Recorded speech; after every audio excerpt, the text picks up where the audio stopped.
Welcome back to another episode of Becoming Relentless. I am your host, elenoa.mccabe. I'm an IFBB bikini pro and an online health and fitness coach.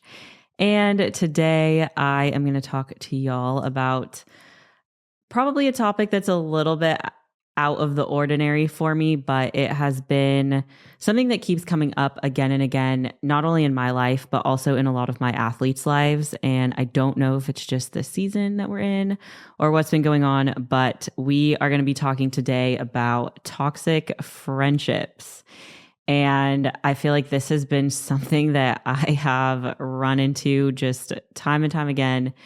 And at a certain point, you just kind of have to look yourself in the mirror and be like, what is it about me that is attracting in this certain type of friend? So we're going to dive into that. But before we do, also, I just wanted to point out it's February, but new year, new logo.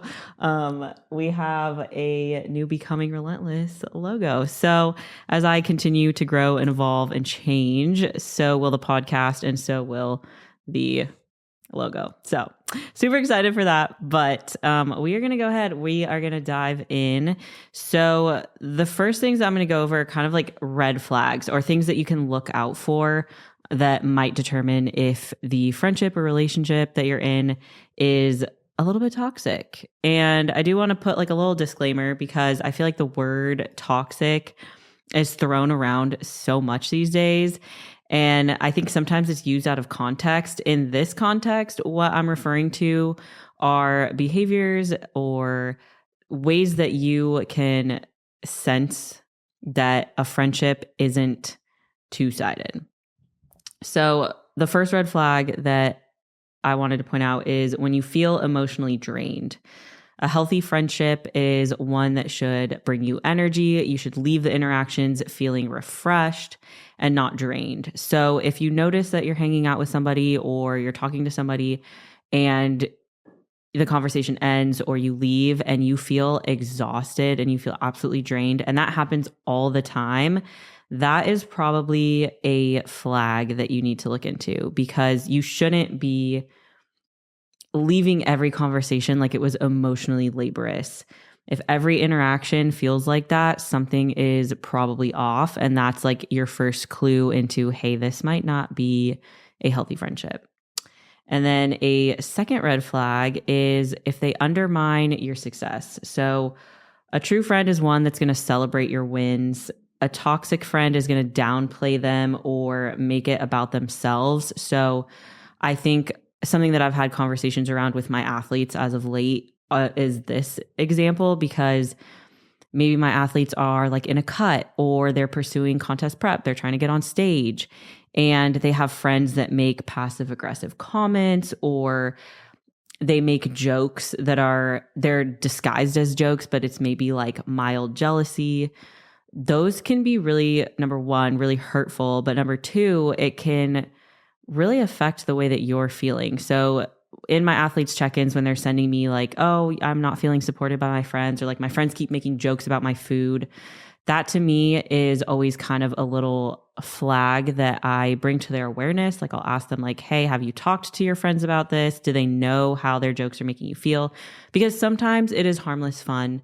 But sometimes it's a little bit deeper than that. And I think I've told this story before, but when I did my very first prep, I was in college and I was living in a house with 4 other boys. And while they didn't understand that like bodybuilding and tracking food, they didn't really understand all of that. They were still really supportive, but they would make like lighthearted jokes. So it wasn't jokes around what I was doing and there wasn't that undercurrent of like maliciousness. It would be like, oh, Noah's having her 12 almonds again, LOL. And like, that is funny, like 12 almonds exactly. So I think there's a difference in being able to identify like whether it's a passive aggressive comment or a comment based in jealousy, or if it's like, they're just trying to have fun with you. But if you feel like you're celebrating something like, oh, I just hit a new low, and your friend always has something passive aggressive to say about that, or you're trying to celebrate like, oh, I just broke a new PR or something along those lines, like just being aware of the comments that your friends are making and whether they're celebrating you or they're always kind of low-key tearing you down. Another thing that I see a lot is like the guilt trip / manipulation tactics. So they will use like these little emotional tactics like guilt tripping you, silent treatment, or they'll say statements in order to control you or like try to control you. So, for example, they would say something like, well, if you were really my friend, you would come out on my birthday with me. And that's something that I do see a lot. I think number one, like it comes down to age and like maturity and also the length of friendship, maybe like whether or not you have good history. But I do notice that sometimes my athletes will say things like, oh yeah, my friend was like really upset that I couldn't go to her birthday because I was on prep. And she said like, oh, well, if you were a real friend, like you would do this for me. And I think that there's a difference between saying like, hey, I'm really disappointed that you couldn't come to my birthday, or like, I'm disappointed that you can't drink with us, but I understand, versus like, well, if you were this, then that. Those kinds of statements are usually like manipulative emotional tactics. And so that is definitely another flag to look out for in your friendships. Another thing that is huge these days, and I actually just had a conversation about this with one of my friends at work, is like the disrespect for boundaries. So a toxic friend is one that doesn't take no well, and they make you feel guilty for like setting your limits. They might push you into certain situations that you're uncomfortable with. And when you do try to set those boundaries, they always push back, or they make it feel like you're crazy for trying to set these boundaries. And a good example of that is like, again, if you're on prep and you're dieting, or you have like protocols that you need to hit, and they don't respect when you say like, I have to do this, or I'm choosing to do this. And they're just always trying to like infringe on that boundary. Boundaries exist for a reason, and I know that sometimes they can be really hard to enforce.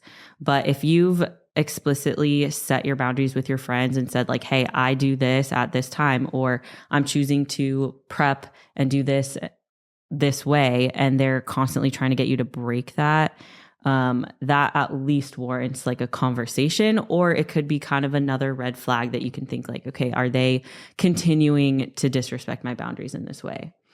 Another thing that I think is really common is you feel like inadequate around them. So they make you feel smaller or less than. And this kind of ties into like celebrating your wins. But if they subtly make jokes, or like even openly like criticize you, or make you feel like things that you are trying to do or strive for are not worth it, or like inadequate, that's definitely a red flag. Like, also, I see this a lot within female friendships, is like the friend that's always kind of subtly undercutting the other. And they might say like, oh, you're too much, or you're too dramatic, or you're too sensitive, or that's not really a big deal.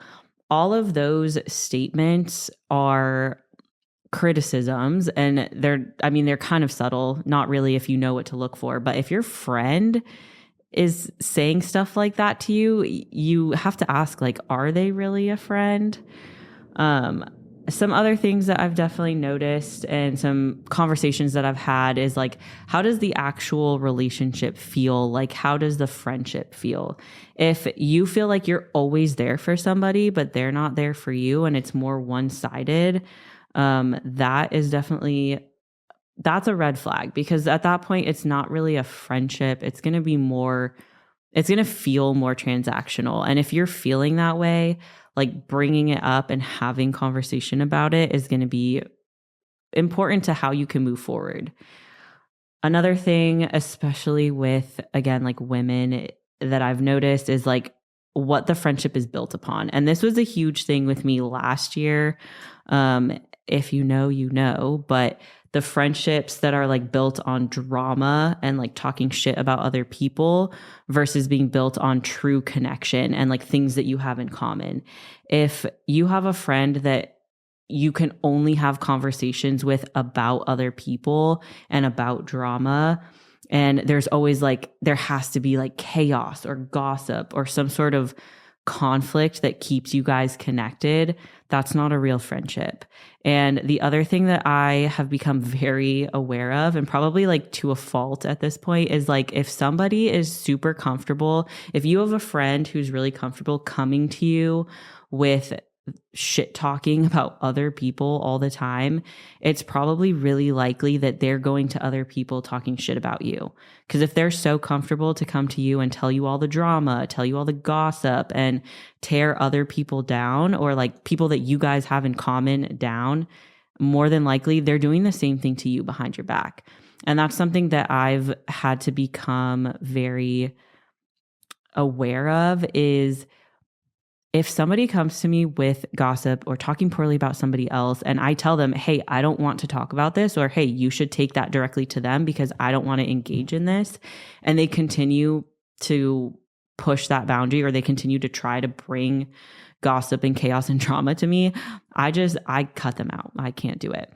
Obviously, like I do give them the conversation, I do give them the benefit of the doubt, and I have done that in the past, but especially I would say in the last like 2 years, I've learned that if somebody is comfortable coming to you, talking shit about people that you know, they're probably doing the same thing to you behind your back. And that's not really somebody that you can trust. And if you can't trust, then you don't have a friendship.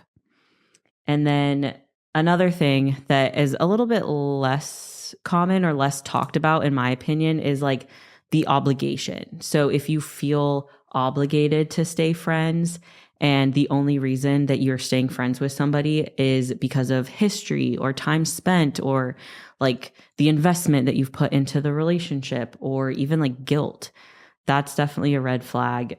I like a good friendship is a choice, and it shouldn't be a burden. So if you constantly are feeling guilty, like, oh, well, I should keep in contact with this person, or I should still be friends with this person because we've known each other for like 10 years. That's not really a good reason.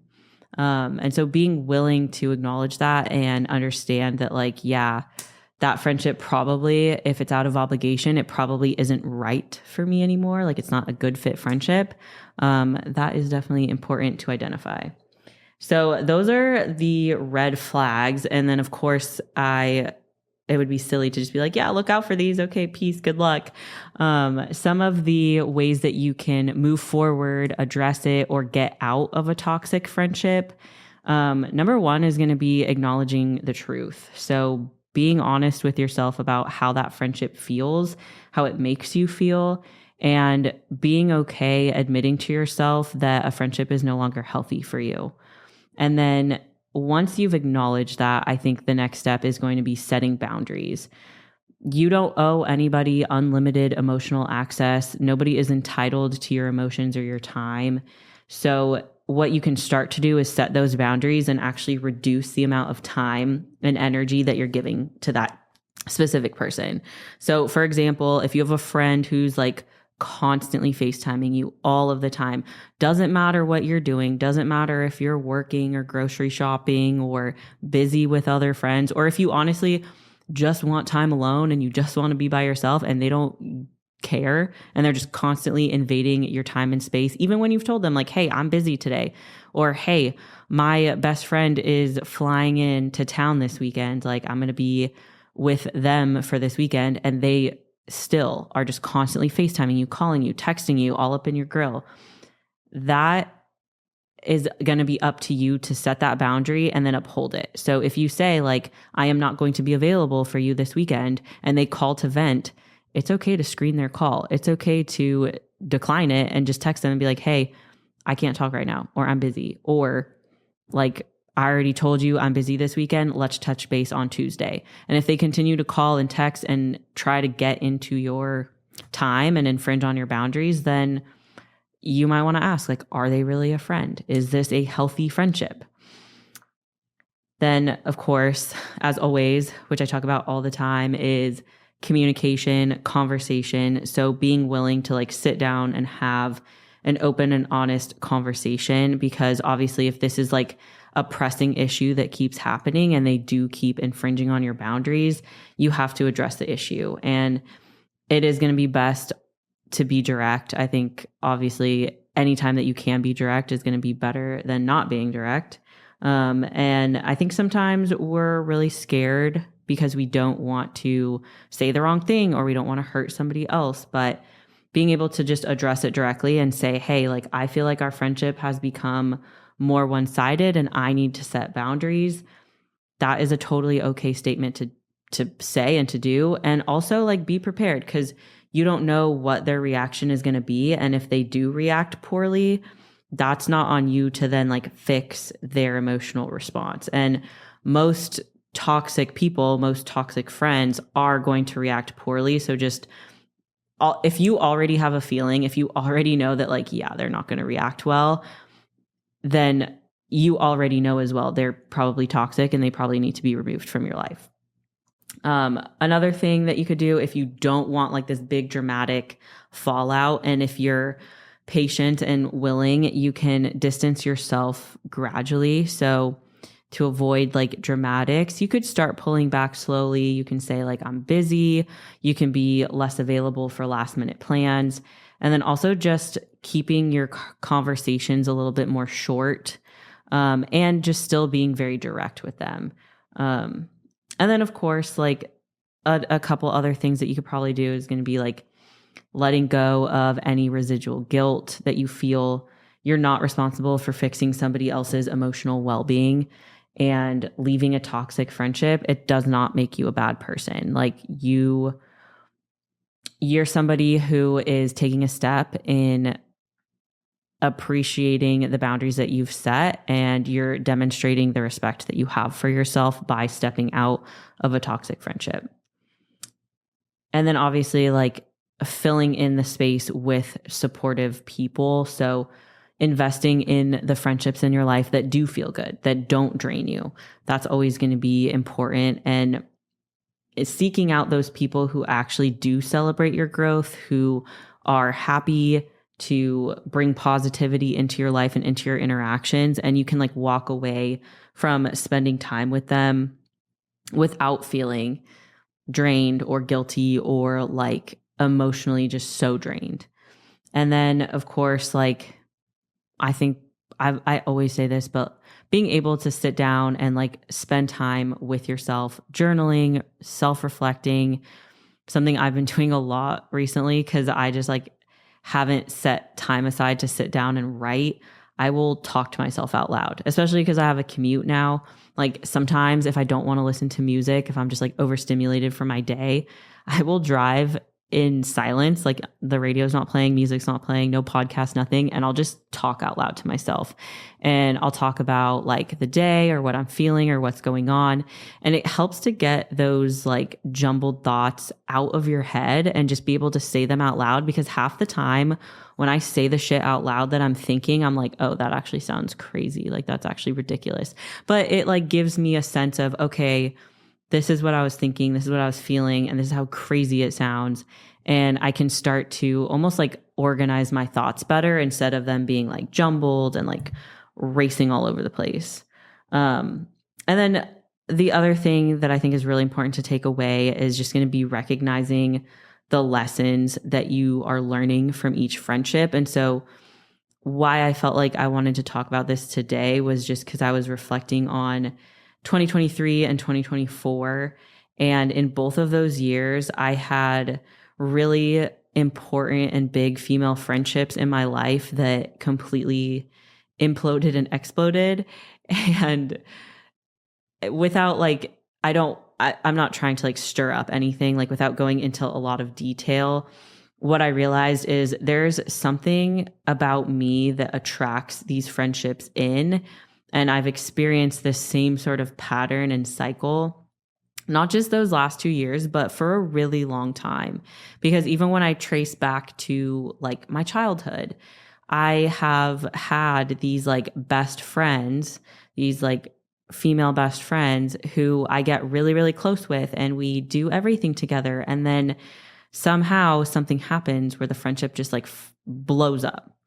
And when I was in high school, so I had this best friend, and we were best friends probably through, I want to say it was like through middle school and high school, but it was like strongly in high school. Like we were connected at the hip, like we were total opposites. She was a tall blonde, like very extroverted. And then I was like kind of a short, quiet brunette, like very introverted, but like we were inseparable. We did all of the things together. We had so much fun, and like we are super, super, super close. And then we went off to college, and my boyfriend at the time, he and I had been dating for, I want to say like 2 or 3 years. Like we started dating in high school, and we were doing distance in college. But long story short, they ended up like cheating on me. And the boyfriend thing, like, yeah, that was painful. But I think the bigger betrayal was her, because she was my best friend. So she knew everything about our relationship. Like she was the one I would go to when like things were hard. So just kind of knowing that like I had been going to her, and then she had been like going behind my back with him. I think like deep down inside, I never actually really healed from that and like addressed it. I just kind of was like, oh, whatever, fuck them. But I noticed that like that pattern of me and a female getting really close and really attached really quickly.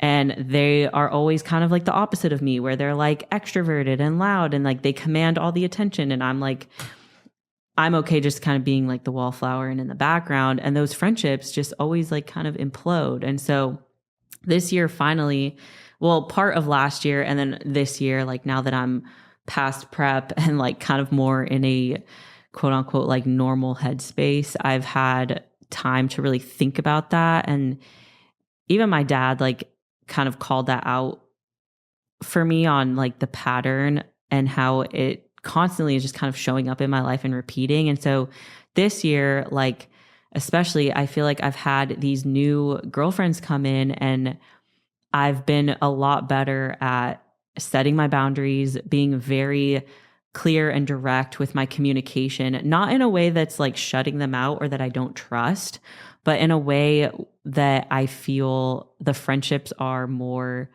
there's like more genuine connection. Like I'm not love bombing and like getting super close to these girls and then being like, yeah, this is my bestie. And then something happens. Like, it just kind of feels like I've finally taken a step forward as far as like figuring out that like, hey, this friendship or that friendship pattern was not working for me, and it was causing me to have these like toxic friendships. I very much feel like this year I've taken a step in a better direction as far as figuring out like what friendships I do want to have in my life and the friendships that I don't want to have anymore.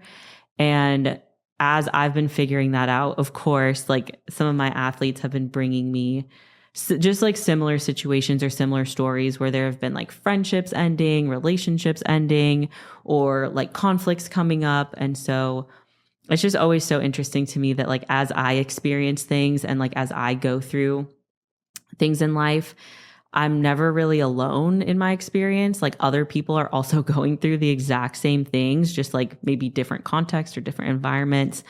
But being able to talk through that with my athletes, I've gotten feedback that it's been helpful for them to be able to bring this to me and me say like, hey, these are red flags. Like this friendship doesn't sound healthy. And being able to, I guess, bring awareness to it and just help them work through or talk through the different ways in which they feel like their friendships could be held to a higher standard or like elevated. So that's kind of why I wanted to talk today specifically about like toxic friendships and those kinds of relationships, because I do feel like we're not really ever taught, like even when we're young, we're not really taught like, here's what a healthy, stable friendship should look and feel like. We kind of are all going through our own experiences and like figuring it out as we go. So if this can help at least like spark some conversation or some reflection for you guys, then I feel like I have done my part to help in that way. But I appreciate y'all for always tuning in and your patience with me as I get consistent again with the podcast. It has been a very crazy year so far, very busy, but I do appreciate y'all for always tuning in and asking great questions, and everything that you guys tag me in, I see and I try to respond to. So I really, really appreciate that. As always, if you could share this, like it, send it to a friend, send it to that toxic friend. Just kidding. That really helps me a lot because this podcast is completely done by myself. I don't go to the studio anymore. So that just helps me. If you are interested in working with me as a coach, I am taking on 3 more athletes, and then I'm going to cap my roster at 30, just because I feel like 30 athletes is the amount that I can take on right now where I'm still delivering quality. So if that's you, if you've been interested, you can schedule a consult call with me. The link will be in my bio. And then of course, if you have any questions or if you need anything from me, you can always DM me on Instagram. But until next week, stay relentless.